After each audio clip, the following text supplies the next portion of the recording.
Bom, gente, então essa aqui é a nossa última aula, né? O intuito dessa aula é fazer algumas observações, né? Coisas que a gente pode tirar, alguns conceitos físicos que a gente pode tirar lá do lançamento que a gente fez, e também orientá-los para os últimos cálculos, né? Aqueles resultados finais. Então, o que que nós vamos calcular? O que que vocês vão precisar calcular? Vocês vão calcular a velocidade de lançamento, vocês vão calcular a altura atingida pelo foguete na trajetória parabólica, aquela trajetória que vocês desenharam, a velocidade de órbita e como a gente calcula a velocidade de fuga, né? É lógico que o nosso foguete não consegue chegar lá. Nós vamos perceber que a velocidade atingida por ele é bem menor do que a velocidade que seria necessária para ele entrar em órbita. E menor ainda que a velocidade que seria necessária para ele fugir da gravidade. Por exemplo, para mandar esse foguete para a Lua, ele precisa ter uma velocidade maior do que a velocidade de órbita. Bom, com os dados coletados, a partir dessas observações e desses resultados finais, nós vamos calcular o valor da velocidade de ejeção de combustível. A velocidade de ejeção de combustível é a velocidade com que a água que tem dentro do corpo propulsor sai pelo bocal da garrafa.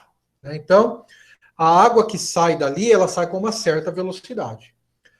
Conhecendo a velocidade de ejeção, o tempo que demora para essa velocidade, para essa água sair de lá de dentro, mais ou menos, e conhecendo a massa do foguete cheio de água e a massa do foguete vazio, a gente consegue determinar qual é o empuxo, ou seja, a força necessária para impulsionar esse foguete para cima, certo?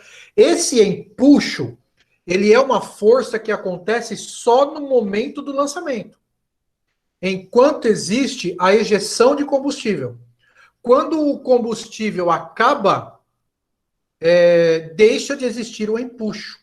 Só que ele adquire nessa ejeção, durante o lançamento, ele adquire uma força, essa força impulsiona o foguete, é suficiente para levar o foguete até a altura máxima. Quando o foguete atinge a altura máxima, como a gravidade é para baixo, esse foguete para de subir e começa a descer, como nós vimos lá no lançamento realizado no parque, ok? Então vamos lá. Quais são as observações em relação ao lançamento? Então eu separei aqui algumas sessões de fotos, né, de imagens do lançamento, para a gente entender como que funciona a divisão de tempo lá no vídeo que nós fizemos do lançamento, ok? Então vamos lá. O que nós descobrimos? Primeiro, o vídeo ele vai se passando e o tempo contado é em segundos. Só que nós percebemos que um segundo ele é formado por 20 quadros. É o que nós chamamos de frames. Frames, certo? Se um segundo ele é formado por 20 quadros, então se eu for passando, né, por aquela câmera lenta, 20 quadrinhos, eu vou ter um segundo completo de tempo de duração do vídeo.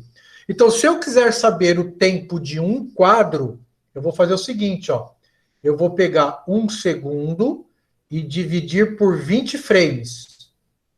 Quer dizer que cada frame, cada quadro do vídeo equivale a 0,05 segundos. É o que nós chamamos de 5 centésimos. 5 centésimos, ok? Então, um quadro tem 5 centésimos. 20 quadros tem 1 segundo. Beleza? Bom, então, olha só. Vamos pensar assim, Vamos olhar aqui o que acontece no lançamento. Eu tenho aqui o primeiro quadro, como vocês podem perceber, ó, é quando o foguete parte, né? Então ele saiu daqui e chegou aqui, foi um quadro, um frame. Certo? Aí, ó, o foguete saiu dessa posição aqui, ó, e chegou nessa posição. Então aqui eu tenho mais um quadro, um frame. OK? Aí eu percebo, ó, que nesse ponto aqui, ó, eu tenho a formação de uma pluma. Essa pluma acontece quando a água já terminou e o que está saindo é só vapor de água. Então, naquele ponto, acontece o fim da ejeção de combustível. É quando o foguete atinge a sua velocidade máxima na aceleração. Então, ele parte aqui, ó, com velocidade inicial 0, e aqui, ó, ele tem a velocidade de lançamento. É a velocidade atingida pelo foguete. A partir desse ponto, ele atinge a velocidade, mas como ele está subindo, a velocidade começa a diminuir. Por isso que ele para de subir a uma certa altura e começa a descer. Então, olha só, eu tenho aqui mais um quadro. Então, ó, o momento da aceleração, que é da saída do foguete, até quando forma essa pluma, que é o fim da ejeção de combustível, são 3 quadros. Se cada quadro equivale a 5 centésimos, então eu posso dizer que o tempo de ejeção de combustível, vamos chamar de TEJ, é tempo de ejeção de combustível, é igual a 3 vezes, são 3 quadros, 0,05. Isso aqui equivale a 15 centésimos de segundos. Ok? Então, esse é o tempo que demora para o combustível deixar o corpo de propulsão. É o tempo que demora para a água escoar totalmente, ser ejetada totalmente pelo bocal da garrafa. Ok? Então, isso é o que nós chamamos de tempo de ejeção. Tá? 0,15 segundos. Então, ó, se você considerar que lá no começo do lançamento ele tinha uma massa inicial de 620 gramas, o que é isso? É o foguete mais a água que tem lá dentro. Conforme ele vai subindo, essa água vai saindo, certo? Então, o que vai acontecendo com a massa? Vai diminuindo. Então, eu tenho aqui, ó, uma massa final, que é quando ele chega nesse ponto aqui, ó, no ponto em que acontece a pluma, de 173 gramas. Isso aqui, ó, é só o foguete vazio. Acabou o combustível. Acabou a água, certo? Então, ó, eu posso perceber que eu tenho uma variação de massa aqui, ó. Um ΔM. O que é a variação de massa? É a massa final, que é 173, menos a massa inicial. É perda de massa. Então, é natural que esse valor seja negativo, menor do que 0. Mas eu vou considerar o quê? O módulo dele, para não ter uma complicação de sinal lá na frente. Ok? Então, isso aqui, ó, determina a variação de massa, a diminuição de massa conforme ele vai perdendo combustível. Quanto tempo demora essa diminuição de massa? 0,15 segundos. Esses dados são importantes para a gente calcular a velocidade de ejeção e para a gente calcular também a força de empuxo necessária para impulsionar esse foguete lá para cima. Ok? Bom, eu separei aqui mais um quadrinho para a gente fazer uma observação da mecânica clássica. Então, olha só, o que nós sabemos? Que conforme o combustível vai sendo ejetado do corpo propulsor, a velocidade vai aumentando, ok? Então, eu posso dizer que esse movimento, ele é um movimento acelerado. Acelerado. Ou seja, a velocidade aumenta. Então, eu posso dizer assim, ó, o ΔV é maior do que 0. Eu tenho um aumento de velocidade. perde massa, aumenta a velocidade. Ok? Se aumenta a velocidade, nos 3 primeiros quadros, nos 3 primeiros frames do lançamento, eu tenho velocidades diferentes. Ele termina o primeiro frame com uma velocidade x, ele termina o segundo frame com uma velocidade maior do que x, vamos chamar de y, né? Y maior do que x. E o terceiro frame, ele termina com uma velocidade z maior do que y. Então a velocidade vai aumentando. Se existe um aumento de velocidade, nós podemos perceber que as distâncias percorridas em cada quadro são diferentes. Como a velocidade no primeiro quadro é menor, a distância é pequena. Aumenta a velocidade do segundo quadro, ele tem que percorrer uma distância maior. Aumenta ainda no terceiro quadro, então ele tem que percorrer uma distância maior ainda, né? Então nós conseguimos perceber, ó, que no primeiro frame, da posição onde está o foguete até a posição aqui onde ele chegou, eu tenho um ΔS1 pequeno, ok? Bom, aí, ó, vamos considerar, ó, que o segundo frame, ele começa um movimento aqui, ó, e termina aqui. Então, eu tenho aqui, ó, um ΔS2, uma distância 2. Nós percebemos que a distância 2 é maior do que a distância 1, porque a velocidade aumenta. Se a velocidade aumenta, ele precisa percorrer uma distância maior, certo? Bom, aí nós percebemos, ó, que desse ponto aqui, onde termina o ΔS2, até o ponto onde o foguete chegou, eu tenho um ΔS3. Esse ΔS3, nós podemos perceber que ele é maior do que o ΔS2. Porque se aumenta a velocidade, aumenta a distância percorrida.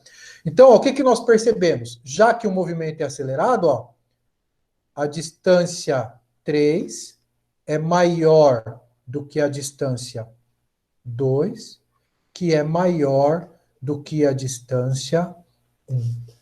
Ok? Ficou claro isso, gente? Ótimo. Então, vamos lá. Deixa eu subir isso aqui, ó. Bom, vamos lá, pessoal. Agora são os resultados finais. Vocês vão calcular em casa, com base nos dados coletados no lançamento e nessas observações que nós fizemos aqui, vocês vão calcular algumas coisas na casa de vocês, ok? Vocês estão em posse da revista de aplicação, né? Na revista de aplicação, você tem tudo o que você precisa fazer. Bom, gente, então olha só. Vamos analisar agora como que aconteceu o lançamento, ok? E o que nós vamos calcular, quais são os resultados que nós queremos obter para esse lançamento que nós realizamos lá no parque. Bom, então vamos lá. Para esses cálculos que eu vou realizar, eu vou considerar primeiro, ó, a resistência do ar, aproximadamente zero. Faz de conta que não tem ar lá, certo? Outra coisa, gravidade. A gravidade, nós vimos lá no comecinho do nosso curso, que uma forma mais precisa de representar numericamente essa gravidade é 9,81 metros por segundo ao quadrado, certo? O que nós percebemos lá no dia do lançamento? Ó, existe um ponto de lançamento. Esse foguete, quando ele é lançado, ele realiza uma trajetória parabólica, que é essa linha vermelha tracejada que vocês estão vendo aqui, e ela atinge uma distância horizontal, que foi medida no chão, ok? Essa distância horizontal é chamada de alcance horizontal do foguete. Bom, o que nós percebemos também? Nós percebemos que esse foguete, ele sobe e desce.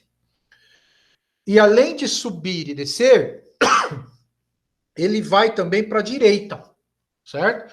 Então, eu posso inferir, eu posso imaginar que esse foguete que a gente lança, ele realiza 2 movimentos ao mesmo tempo. O movimento de subida e descida e o movimento para a direita, certo? Então, por isso que ele sai do ponto zero, vai para a direita, mas não vai retilineamente, ele sobe, desce e vai cair a uma distância do ponto zero. Porque ele tem uma velocidade tanto na horizontal, que puxa, arrasta ele para a direita, e ele tem uma velocidade na vertical, que sofre uma inversão. No primeiro momento, ele sobe, e no segundo momento, ele desce, certo? Então, nós podemos dizer que esse foguete ele tem ao mesmo tempo um movimento na vertical e um movimento na horizontal. Por isso que nós utilizamos o sistema de eixos cartesianos, X e Y. O X representa o movimento na horizontal e o Y na vertical, certo? Então, olha só, o que eu percebo? Ó, eu percebo que o foguete ele sai com uma velocidade inicial, né, da base. Então, ó, isso daqui é um dos parâmetros que eu quero calcular. E ele atinge uma altura máxima. Ó, esse daqui é o outro parâmetro que eu quero calcular. Certo? Aí a gente tem uma preocupação. Quando eu fiz a contagem do tempo no lançamento, a contagem do tempo ela foi feita da seguinte maneira. A pessoa que segurava a corda, que puxava o gatilho, apertava ao mesmo tempo o cronômetro, segurando o celular. Então, ó, você puxa o gatilho e aciona o cronômetro. Você espera esse foguete fazer lá a sua trajetória parabólica e cair lá no pouso. Aí você desliga o cronômetro. Essa medição é precisa? Não. Essa medição ela não é precisa. Então, o tempo é uma coisa que é impreciso, é um parâmetro impreciso no nosso lançamento. Então, olha só, eu vou calcular a velocidade inicial e a altura máxima atingida sem depender do tempo do lançamento, o tempo de voo, porque é impreciso, certo? Então, olha só, para a gente calcular a velocidade inicial de lançamento, eu vou utilizar uma equação assim, ó. O alcance horizontal é igual a velocidade inicial ao quadrado vezes seno de 2 vezes o ângulo de lançamento dividido pela gravidade, ok? Então, essa daqui, ó, é a equação que nós vamos utilizar para calcular a velocidade inicial. Tá aqui, ok? Como que eu vou calcular a altura? Ó, a altura eu vou calcular assim, ó. V0 ao quadrado vezes seno ao quadrado de θ dividido por 2 vezes a gravidade. Então, essa é a equação utilizada para calcular a altura máxima, certo? Bom, perceberam que não tem tempo nessas equações? Então, essas equações, elas independem do tempo. Então, mesmo que o tempo que você considerou lá seja impreciso, você consegue calcular, ok? Então, vamos lá, ó. Primeiro passo, vamos calcular a velocidade inicial. Se eu quero saber a velocidade inicial, o que eu preciso fazer? Eu preciso isolar a velocidade inicial. Então, ela vai ficar assim, ó. V0 ao quadrado é igual a vezes G dividido por seno de 2θ. Então, ó, V0 ao quadrado é igual. Opa, quadrado não. Então, ó, V0 é igual. Vou pegar esse quadrado e passar para o outro lado, na forma de raiz. Ó. A vezes G, seno de 2θ. O que nós sabemos? Ó, θ é igual a 45. É o ângulo de lançamento aqui, ó, 45 graus. 2 vezes θ é 90. E seno de 90 graus vale 1. Certo? Então eu posso escrever assim, ó, V0 é igual a raiz quadrada do alcance vezes a gravidade. O alcance, vocês calcularam o valor médio lá naquela tabela da primeira folha. Lembra? Vocês tiveram 3 lançamentos, 3 alcances, somaram os 3 e dividiram por 3. É o valor médio, certo? Então vamos colocar aqui, ó. Alcance médio vezes a gravidade. A gravidade é 9,81. Achei V0. Ok? Agora, eu vou calcular o YP. Eu conheço V0, não conheço V0? Então, vamos calcular YP, ó. YP é igual. O V0 ao quadrado, tá aqui, ó. V0 ao quadrado. Vezes seno de 45 graus elevado ao quadrado. Dividido por 2 vezes G. Se G vale 9,81, então isso aqui vale 9,81 vezes 2 dá 19,62. Aí eu acho o valor de YP, que vocês vão fazer lá na folha, ok? Bom, então vamos lá. E agora, gente? O que eu vou calcular também, ó?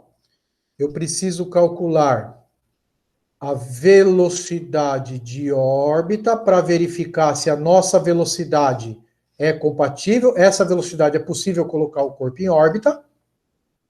E para isso eu utilizo a equação constante gravitacional, massa da Terra, dividido pelo raio da órbita, né? Você pode considerar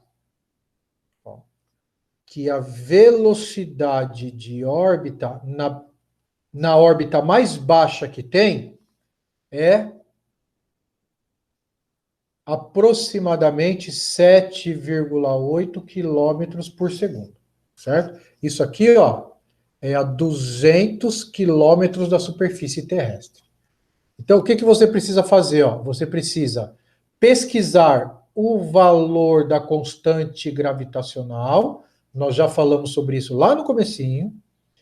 Você vai precisar pesquisar a massa da Terra e você vai determinar o raio da Terra, que somado com os 200 dá o raio de órbita. Certo? Então, você vai tentar calcular essa velocidade de órbita. Calculou? Compara com essa. Com essa velocidade V0, é possível colocar o nosso foguete em órbita? Você vai definir isso. Bom, e se você calculou a velocidade de órbita, você consegue calcular a velocidade de fuga. O que é a velocidade de fuga? Se eu quero ir para a Lua, por exemplo, eu preciso vencer a gravidade. Eu preciso fugir da gravidade. Então, ó, se eu tiver a gravidade de órbita, o foguete vai subir até a certa distância e vai entrar em órbita. Para que ele saia dessa órbita, a velocidade precisa ser maior. Então, a velocidade de fuga é um fator raiz de 2 vezes a velocidade de órbita. Então, você achou a velocidade de órbita aqui, multiplica por raiz de 2, aí você vai saber se essa velocidade aqui, ó, é possível colocar o foguete em órbita ou que ele fuja da gravidade terrestre, ok? Outro parâmetro que nós vamos verificar lá no nosso guia, na nossa revista de aplicação. Vamos lá. Olha só. Vamos calcular a velocidade de ejeção. Como que eu calculo a velocidade de ejeção? Ó, eu vou utilizar a equação que está lá no guia, lá na revista de aplicação para vocês, que é assim, ó. V menos V0 é igual velocidade de ejeção, que multiplica log natural da massa inicial do foguete sobre a massa final. Ok? Bom, quando o foguete está na base, a velocidade inicial dele é 0. Então, ó, na verdade, isso daqui, ó, é a velocidade de lançamento, que nós chamamos de V0. Onde que está essa velocidade? Nós determinamos aqui, ó, V0, ok? Velocidade de lançamento. É quando ele sai da base, quando ele sai da ejeção. Isso é igual, ó, a velocidade de ejeção vezes log natural de m0 sobre m. O que é m0? É a massa do foguete cheio de água. O que é m? É a massa do foguete sem a água, é quando acaba a água. Então aqui, ó, eu tenho uma variação de massa, ok? É a relação entre a massa do foguete cheio e a massa do foguete vazio. Aí eu determino a velocidade de ejeção. Velocidade de ejeção. Que é igual ao valor da velocidade de lançamento, que nós achamos lá em cima, dividido por log natural de m0 sobre m. Ok? E por último, ó, nós vamos calcular o empuxo. O que é o empuxo?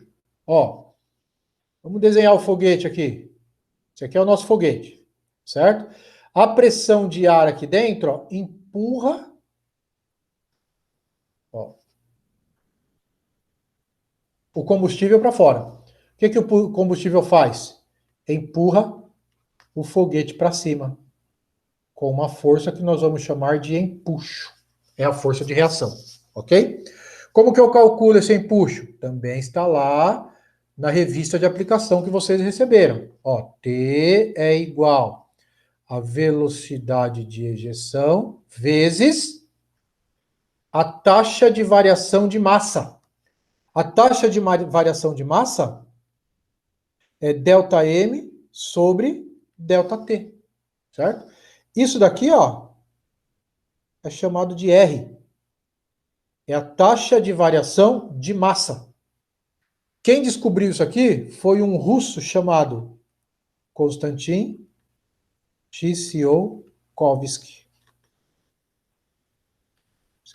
É o pai da astronáutica na Rússia, certo?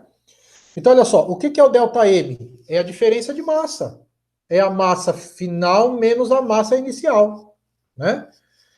E o que é o ΔT? É o tempo que demora para o combustível sair, que nós determinamos lá no comecinho, 0,15 segundos, que é o tempo de ejeção de combustível, ok? Então vocês vão fazer esse cálculo. Gente, olha, só a título de curiosidade, eu fiz uma contagem de quadros do lançamento até o pouso, certo? Então, ó, do lançamento até o pouso, deu um tempo, ó, que dava 62 frames, 62 quadros. 60 equivale a 3 segundos. 20, 20, 20. 20 quadros, 20 quadros, 20 quadros. E sobra 2 quadros. Certo? Como cada quadro tem 5 centésimos, se eu somar 2 quadros, então eu tenho 3,1 segundo. Esse aqui, ó, é o tempo de voo, é o tempo total. É o tempo de voo. Aí você já pode comparar se esse tempo é compatível com o que vocês calcularam lá pela tabela, na média, ok? Então é isso aí, pessoal. Fico por aqui, um grande beijo para vocês e não esqueça de me mandar lá o relato de vocês, né? Lá no fim da revista de aplicação, tem um quadro lá para você relatar o que você achou do experimento, o que você aprendeu, o que você mais gostou, tá bom? Conto com vocês, um beijo e até o próximo experimento.